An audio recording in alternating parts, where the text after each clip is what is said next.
thank Yaz and Josh for inviting me here today to speak with you. As Yaz said, I think we've been working together for about 5 years now, and we've had a couple publications together, and they're always sending us loads and loads of data. I don't know how many spreadsheets I have from them, but it's just been a really, really productive collaboration. So I have a feeling if you buy one of their instruments, they'll be there with you, most definitely.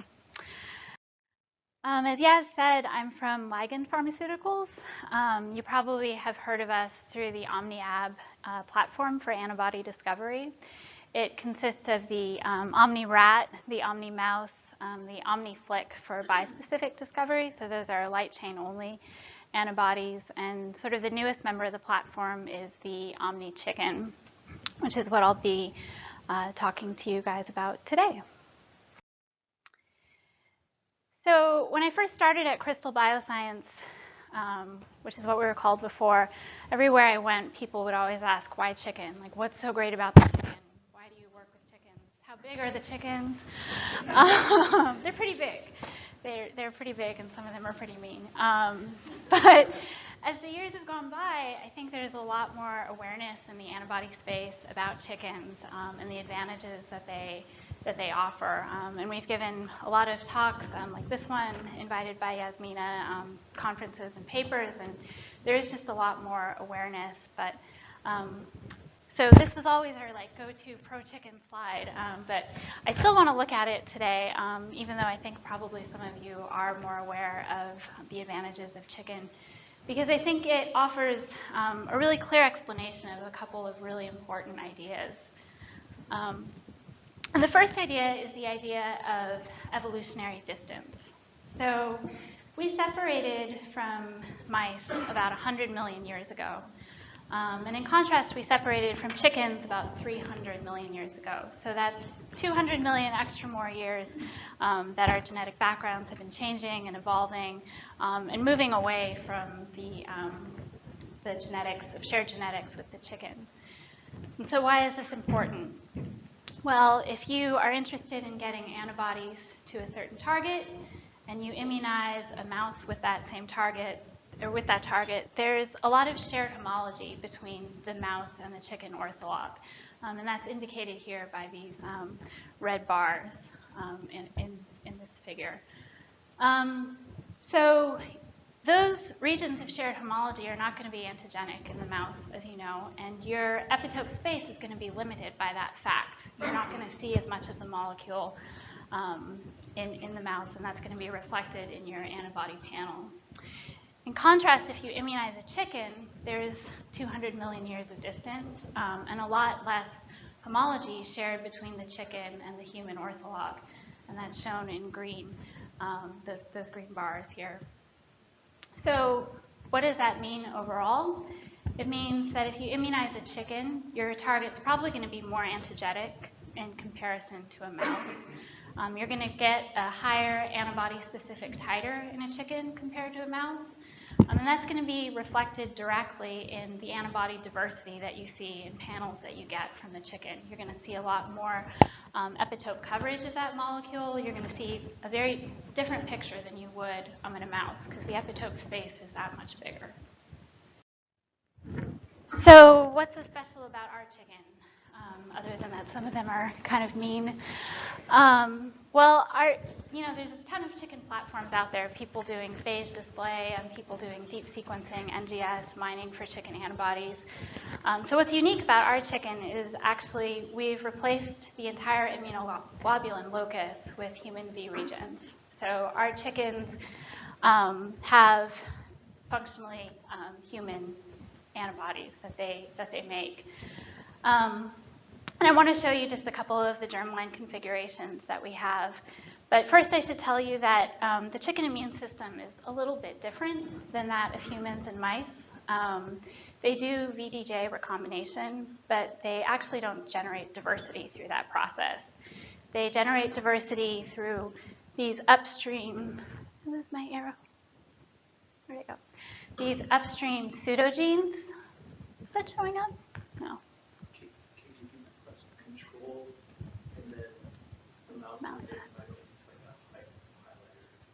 I don't think it likes me. Oh, there we go. Anyway, those upstream pseudogenes that you can see marked on the figure undergo a process called gene conversion, and that's how chickens actually generate diversity in their B genes. So we have two different versions of our heavy chain. The first, which is that upper bar, we call SynVHC, and that is actually a pre-rearranged V. And we chose VH323 because it's one of the most commonly found V regions in the human repertoire. It's also the framework for several therapies on the market. So our SynVHC gene is pre-rearranged downstream of a number of pseudogenes that are derived from human ESTs. And we've kept the chicken constant region, and that's so that we don't interfere with B cell development. The other version of the heavy chain that we have, we call SynVHSD, and that actually undergoes rearrangement. So it undergoes VDJ rearrangement. It has the same pseudogene array upstream, the VH323 framework, all the human Ds, and then a single J region, and again, the chicken constant region. So in the periphery, we have rearranged VH323 that's been diversified mainly through gene conversion and some somatic hypermutation. Oh, thanks. That's much more my style. Okay. So on our light chain, we actually have both a kappa and a lambda version in our birds. V-kappa 315 and V-lambda 144. And it's the same situation. We've actually inserted it as a pre-rearranged V for the kappa. And the kappa is actually upstream of the chicken constant region. But on the lambda, we actually used a human constant region there, and that's actually led to some interesting observations that I can't share with you today, but you should watch for us on PubMed. So again, in the light chain version, we have both kappa and lambda versions. So I just wanted to show you some data from our last publication so that you can see that this is actually a functioning bird before I get into the epitope binning and other data that we have from Yasmina. This is just cell surface staining of a pre-rearranged VH323 and a kappa bird. And on the y-axis, BU1 is a marker for chicken B cells, and on the X, just either IgM or IgL staining. And you can see in the wild-type bird these double-stained populations. When we look at heavy chain knockout, so basically a bird that has no functional immune system, those populations disappear, and in our OmniChicken, they're actually restored. And this is just a double stain with IgL and IgM on the x-axis. You can see those nice populations right there. So if we take a closer look at them, this is just the whole sample. Again, this is the kappa OmniChickens with the pre-rearranged SynVHC or with the rearranging SynVHSD, and those same markers and two different T cell markers. And you can see there's no difference between the wild type and our OmniChickens. This one, when we hatched these birds, we actually had available to us, we took the germline gene, made it into a single chain and immunized a rabbit. So we have some polyclonal sera that recognizes our V region. And you can see that it's very clean on the wild type bird, and we do see staining with our special chickens. This is the same thing, the lambda with the pre-rearranged heavy chain or the rearranging heavy chain. And again, you see no difference in cell surface staining, except when you look at with the rabbit antibody again, we see staining in the OmniChicken, but not in the wild type. And this is actually, as I mentioned, the lambda bird has a human constant region, so we can actually stain directly with a commercial antibody. So if you don't believe our antibody, this is a commercial antibody from Sigma, and it's very clean on the wild type and stains really nicely with the OmniChicken. So that's exciting. So basically what I've shown you is we have 4 different versions of the OmniChicken. A heavy chain that's pre-rearranged with either kappa or lambda light chain, and a heavy chain that rearranges with a kappa or a lambda light chain. So the big question for us is, what does this all mean? Are there differences between these different transgenes, these in different combinations? What is the antibody repertoire of all these animals look like? Is one better than the other?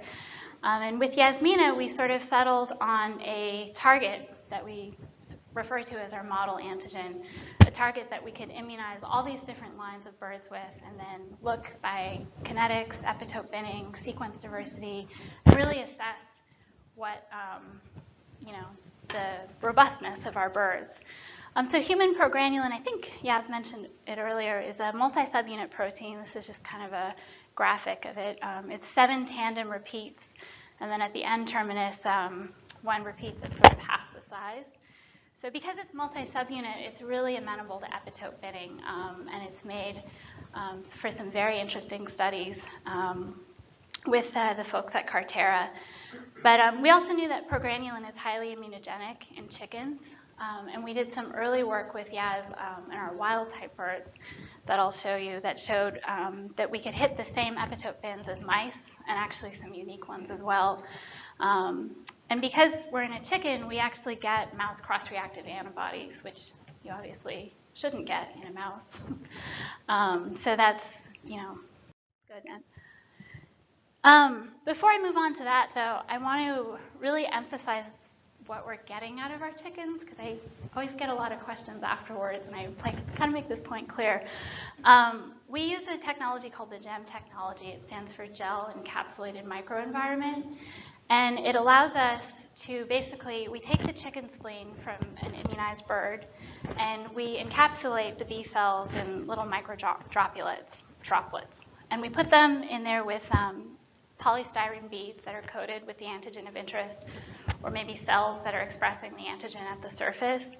And we incubate them with the B cells. We let the B cells secrete and bind antibody to the beads. And then we come in with a fluorescent secondary antibody, and we look for positive droplets, basically, by microscopy. We're then able to do single-cell RT-PCR, and we are able to retain the native heavy and light chain pairings from those B cells.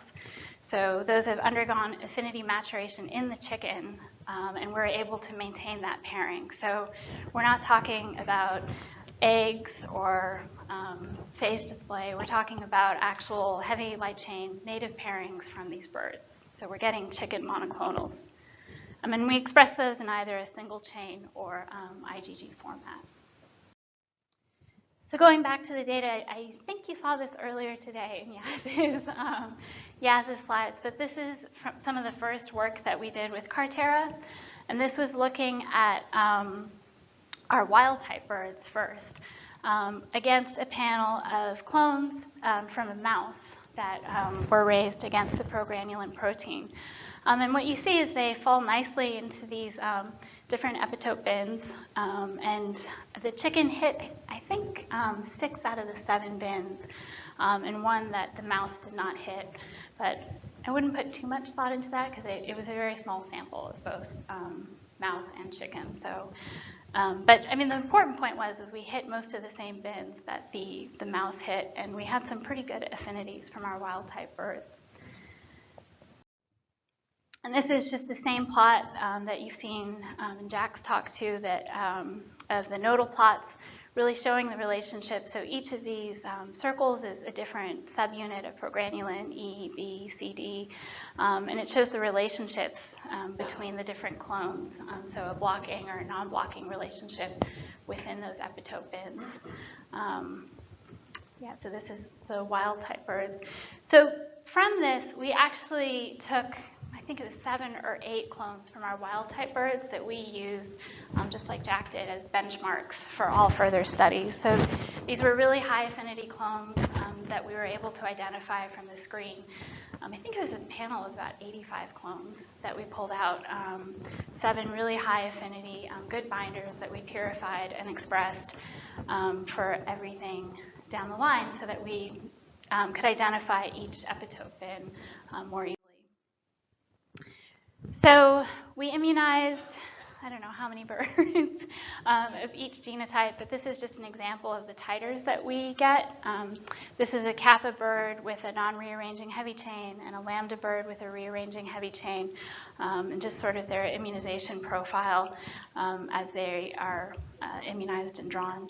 But I chose two kind of different looking graphs, like just to illustrate sort of the diversity that we see in our birds. Sometimes we get a really high titer that maintains throughout the immunization process, that high titer, and sometimes it comes up a little more gradually. I don't know why this is, they're all individuals, but we've gotten antibodies from great looking titers and not so great looking titers from these birds. So this is the sort of the first set of OmniChickens that we ever looked at, and this was published in mAbs last fall. And this is the epitope binning data from those birds. So this is a kappa bird with a non-rearranging heavy chain, and you can see that we hit every epitope bin.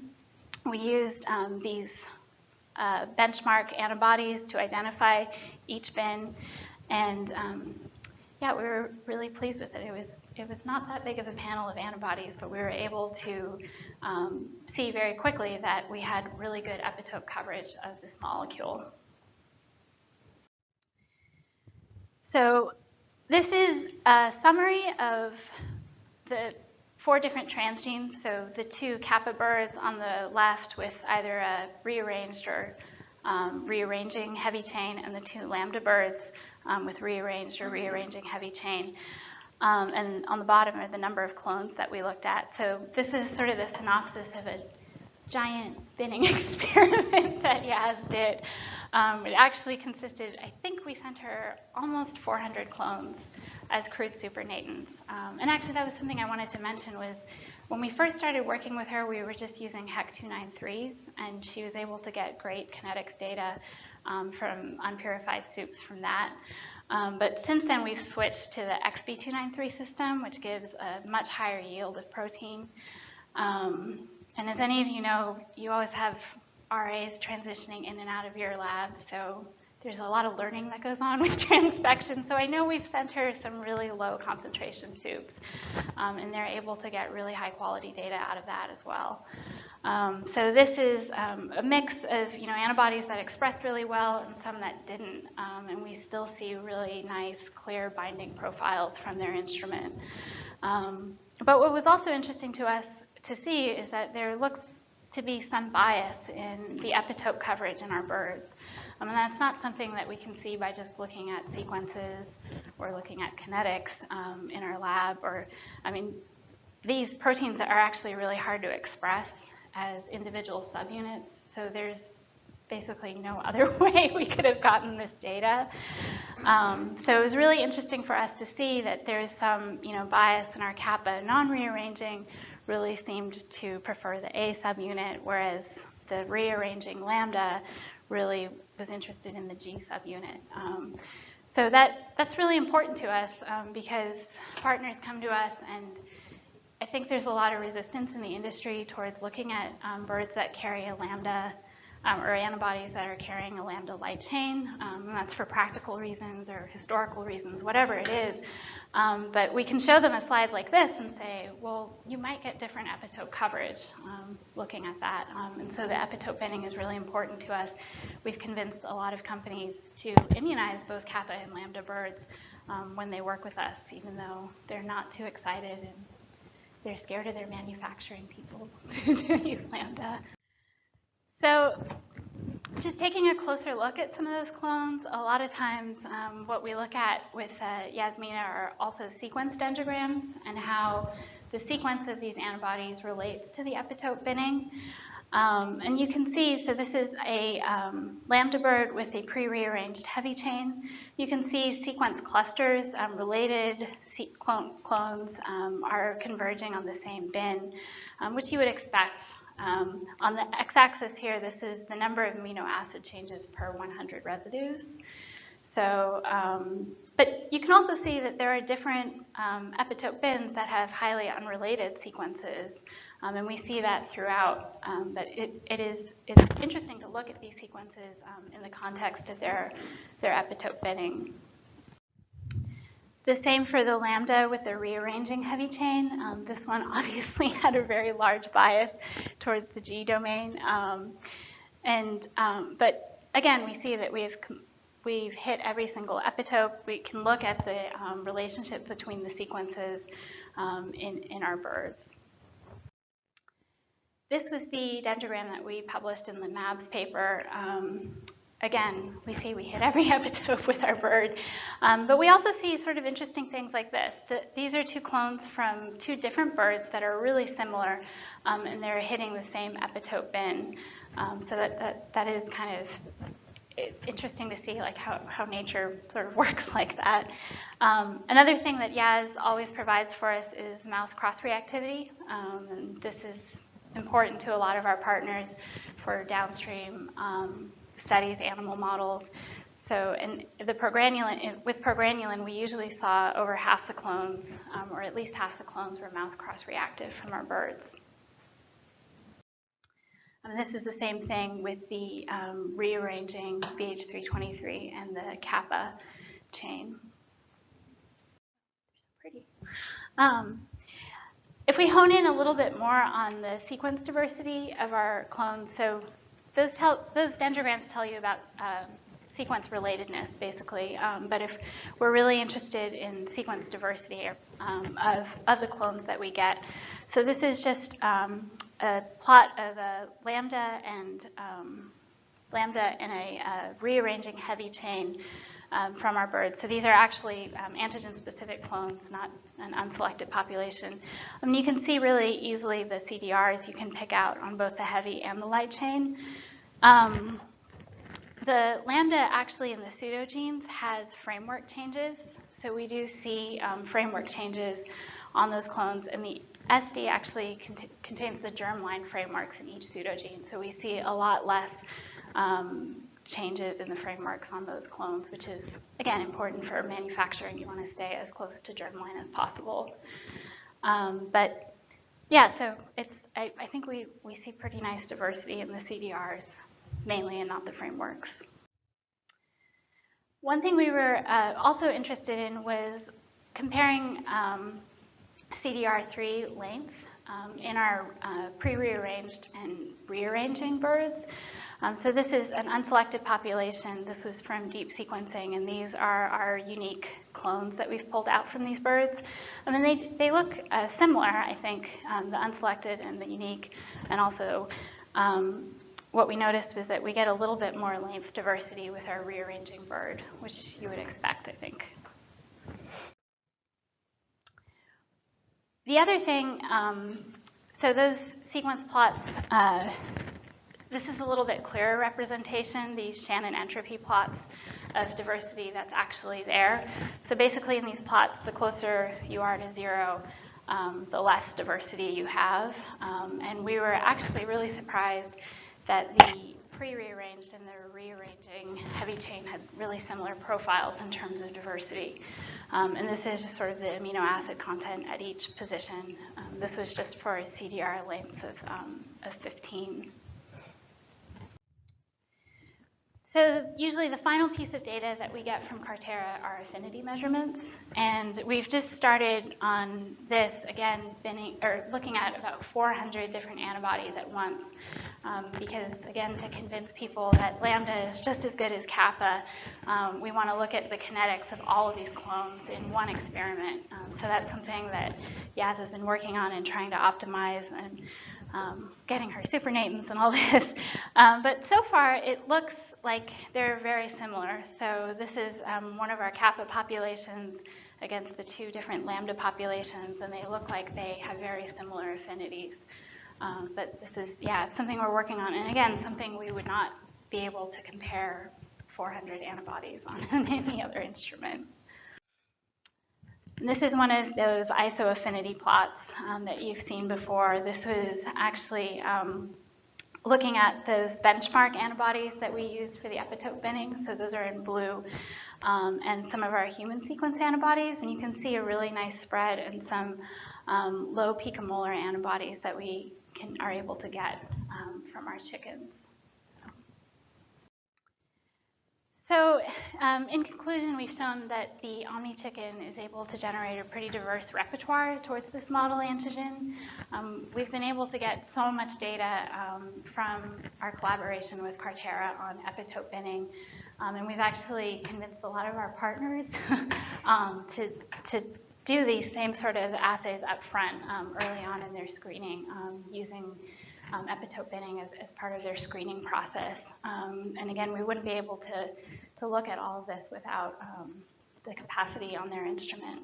So, and I just want to thank our lab. Phil Layton, he's the one who designed all the transgenes that are in our birds. He's done just so much work on them, and then the rest of our team. And of course, Yasmina and Dan. So thank you.